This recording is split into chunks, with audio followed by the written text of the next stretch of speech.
So, I was doing a little bit of pure fiction testing with my E2 Maide and Herda team. As you can probably guess, it wasn't exactly anything too difficult. Before I got Maide, I was around 68k points. However, you guys didn't click on this video to hear me talk and brag about me max clearing pure fiction. You came here to see the title, which is Phenon Leaks and Cereedra Crumb. Now, in my opinion, the Cereedra Crumb is actually much larger than any of these Phainon leaks.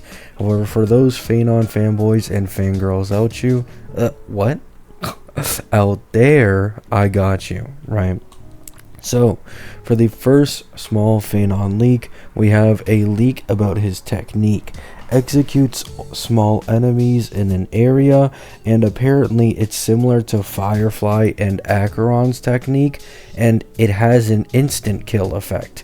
So, he is going to be, I believe, the second character in the game outside of Acheron who can basically just instantly kill small mobs with his technique. So, that's a little bit there, right?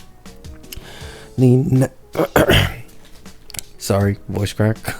The next small Phenon leak we have is Phenon is physical destruction. Just wait for the drip marketing. The animations are okay in my opinion. They contain some Kefale related elements as well as some feathers and similar elements. The attacks mainly involve slashing with the sword. There should be at least 7 different actions during combat. Maybe there will only be more, not fewer for sure. The overall design leans towards being very imposing and powerful, wielding the Flame Reaver's sword. The normal stance is the normal model we've seen so far, but with the Flame Reaver's sword. After activating the ultimate, Phenon will transform into XXX, and during this stance, a completely new set of skills will be unlocked. So that's a pretty big leak right there. For a lot of people, right? Maybe if you weren't caught up on the story. However, if you are caught up on the story, you'd already know probably at this point if you were paying attention. Yes, Phenon's is probably the Flame Reaver, right?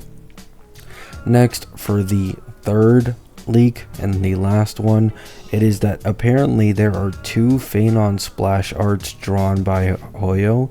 However, they don't know which one will be used for his drip marketing. Next, and the biggest leak in my opinion in this entire thing, is Cereedra. This small kit leak is absolutely fucking insane, okay? So, single target support grants an extra turn after a teammate acts. So for anyone wondering why this could possibly be, and probably will be, the most broken character in the entirety of the game, is because, let me give you the theoretical rundown real quick. You have Cereedra faster than both Sunday and your DPS, and I'm assuming you're running Sunday on -1 speed with your DPS. So you have Cereedra going in front of your DPS, you give the DPS this buff, then your DPS takes a turn, gets another extra turn, then Sunday comes in, action advances your DPS, allowing them to take a turn, and then you take another extra turn right after because of Cereedra's buff. So this allows your DPS to take a lot of turns in a row, which is incredibly powerful. This is not action advance, this is straight up your character just takes an extra action each time they've already initially made an action, right? So this is gonna allow a lot of DPSs in this game who are very strong with action advancers, cough cough, Anaxa, cough cough Maide, to be even stronger, and by likely a highly, very noticeable amount, right? So this looks to be likely the strongest character in the game so far if this kit leak ends up being true. However, we'll have to see how it ages, right? So that's all I have for you today. Just kidding, there is one more leak. There is one more small leak saying that you're gonna be able to actually choose whether or not you want to use a old character's buffed kit or their older kit.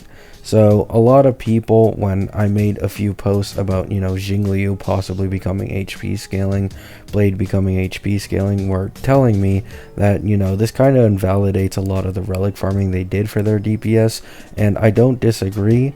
And I also don't think that this is exactly a solution. However, I can't really see a solution that they can make to, fully fix this issue, right? But if you want to keep your old DPS on their older kit, it seems you can. However, obviously most people are going to prefer the newer buffed kits for most of these older characters to make them more better and sustainable in this meta, right? So that's all I have for you guys today. Love you all. Hope you have a great day. Hope you have a great night. And peace out.